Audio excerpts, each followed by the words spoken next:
Okay, if you want to start driving sales for your e-com brand through email, it is essential that you are able to come up with strong email campaign ideas. But the problem is that most brand owners don't understand how to create campaigns that actually engage and convert their audience. And so in this video, I'm just going to be showing you how I come up with email campaign ideas that actually drive results in 2025. I'll show you everything you need to know, from how often you should be sending to what to put in your emails, as well as how to come up with ideas for your email campaigns. I'll show you how much attributed revenue you and your brand should expect from a strong campaign system, as well as a few winning existing campaign ideas as well. Okay, so the central question: how do I craft email campaign ideas? And so there are 3 points that I want to cover, that once we get to the end, you will have a full solidified idea on how to create good campaign ideas that actually encourage people to buy off the back of them. And so the first of which is this question: how often should I send? So this question is important to understand off the bat,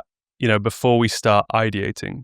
And the reason for that is, firstly, it tells us how many ideas we need for our campaigns. But also it does a good job of framing, what a good email campaign system should actually look like. And so there is quite a simple answer to this, and I will explain it. But the answer to how often should you be sending as an ecom brand is 2 to 3 times per week. 2 to 3 times per week, like that. So a lot of brands will see this and, think this is quite a high frequency, which it definitely is.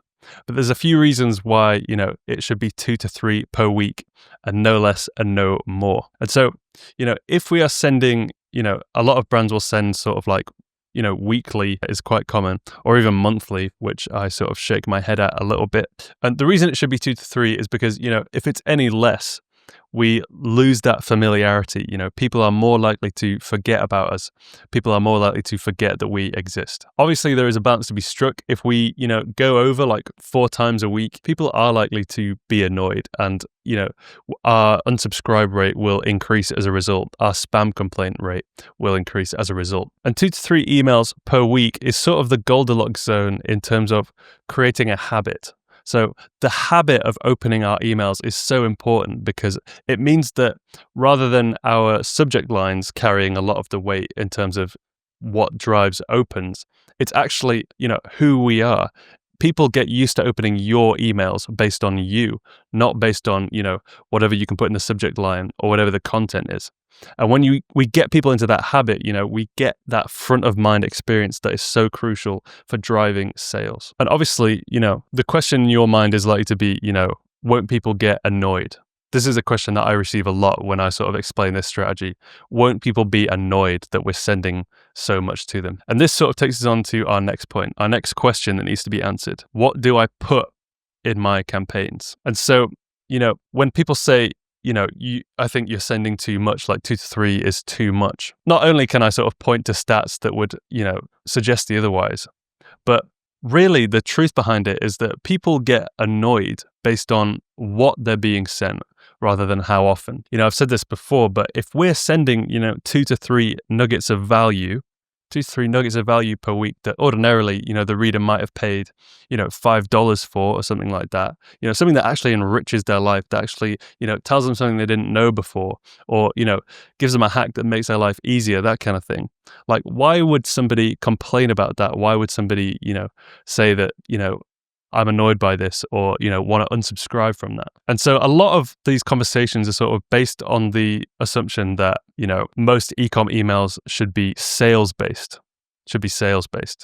And if you look in your inbox now, if you look in your promotions tab, you will no doubt see plenty of, 20% off, limited time, 30% off flash deals, that kind of thing.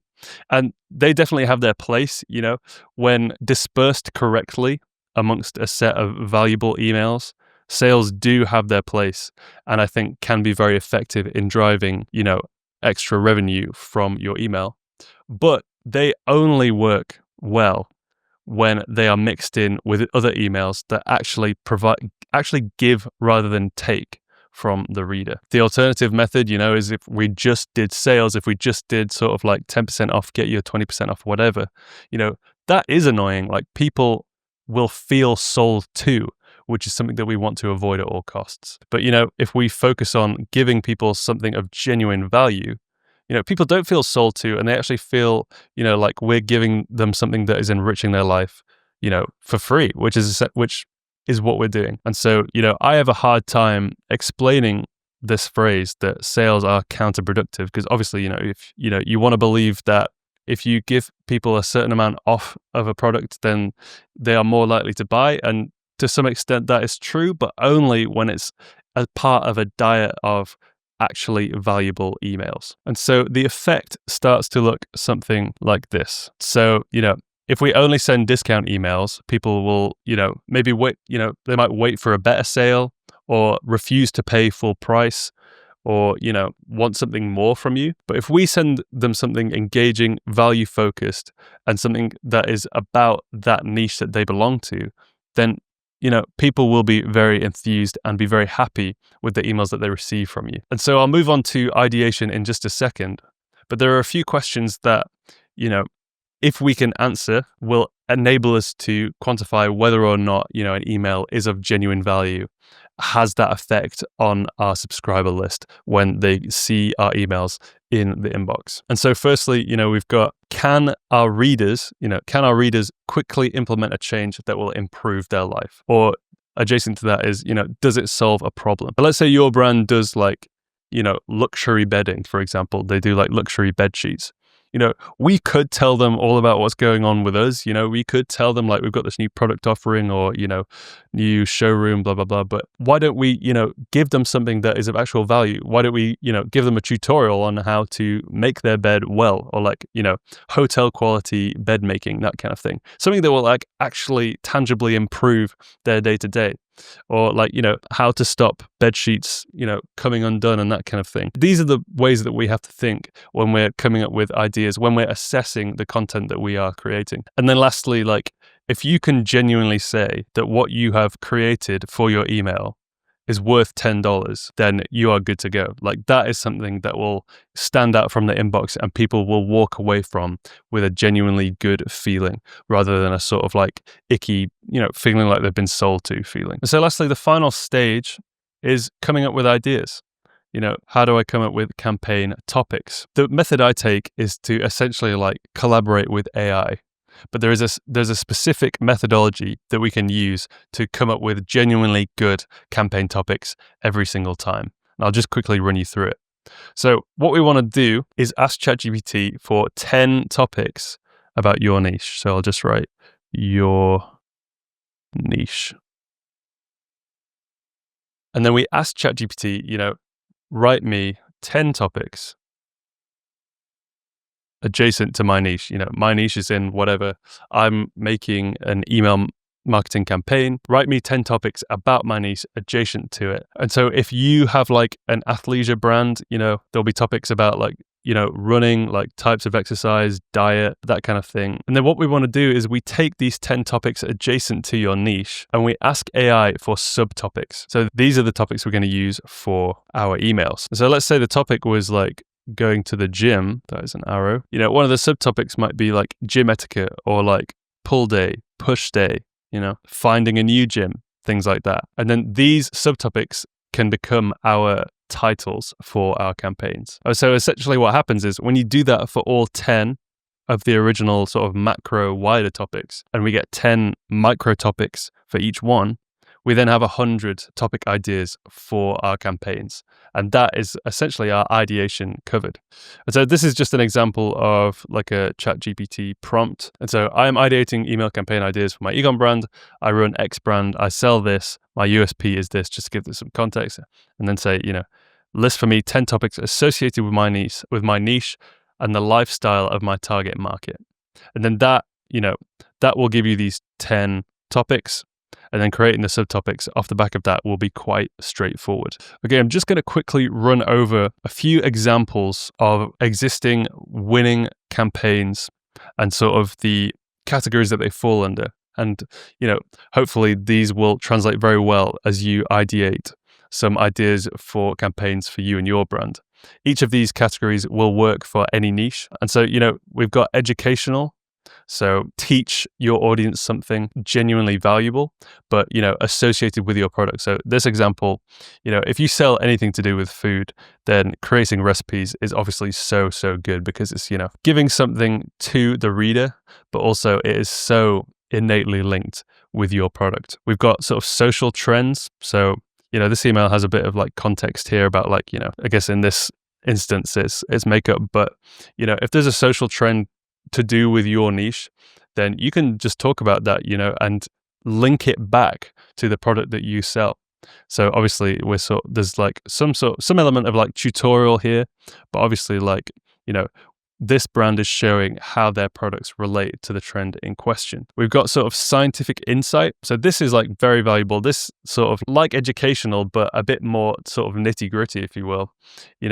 This like teaches something very specific, very, very niche to do with your product. So if you have like specialty knowledge, it's important that your list essentially. This builds like that sense of trustworthiness, which is so valuable in terms of, creating that brand affinity. So this email is obviously just like going in detail on like intermittent fasting. We've got like myth busting. So like, if your product exists to like, buck a trend or, go against a like common misconception, solve a problem that people are having, in this case, it's skincare, then you sort of have this authority to like, do some myth busting, sort of like lay it out like this, like lay out what a lot of people think, like what we assume that your readers are thinking, and sort of show how different, how your product contributes to this like alternative movement, if you will. And so lastly, I just want to go over some maths, essentially, some maths that illustrate the sort of results that you and your brand can expect to receive from a strong email campaign system. So let's say that you have 10,000 people receiving emails on your 120-day engaged list. So 10,000 people who are likely to engage again. Let's say that each email, if you get the design right, if you get the quality right, that each email has a 0.8 average placed order rate. These are metrics that I think are, not difficult. They are very achievable metrics for the average ecom brand. Let's say you have that. If you have a 0.8 average placed order rate on a 10,000 recipient list, you can expect 80 people to buy. And let's say your brand has an average order value of $70, which is also, again, let's say your brand has an average order value of $70, then you can expect to receive, $5,600 per email sent. $5,600 per email. So let's say you have that much coming in per email and you follow my previous advice about sending 3 emails per week of high quality emails that give something of value and position your brand as the solution to it. You can expect to receive $67,000 per month as a result of that. Let's say we send 12 emails in a month, you will get $67,000 back. And so obviously, there will be variables within this little equation that will be very different for your brand. Your AOV may be quite different to that, but these are results that are quite reasonable, quite achievable for most ecom brands. And, as you can imagine, when you alter, if you increase specific inputs in this little equation, then you can sort of like get a good grasp of what kind of monthly revenue you should be able to expect from a strong email campaign system. Okay, hopefully you were able to get a lot of value from that. You pretty much have everything you need now to, come up with strong email campaign ideas that create that front of mind effect that I've been talking about, which is so crucial in getting people to engage and convert in these email campaigns. And if you want to know more about my methodology behind sort of creating high converting email campaigns, then you can check out the email marketing guide, which I put in the description below. Okay, until the next one. Cheers.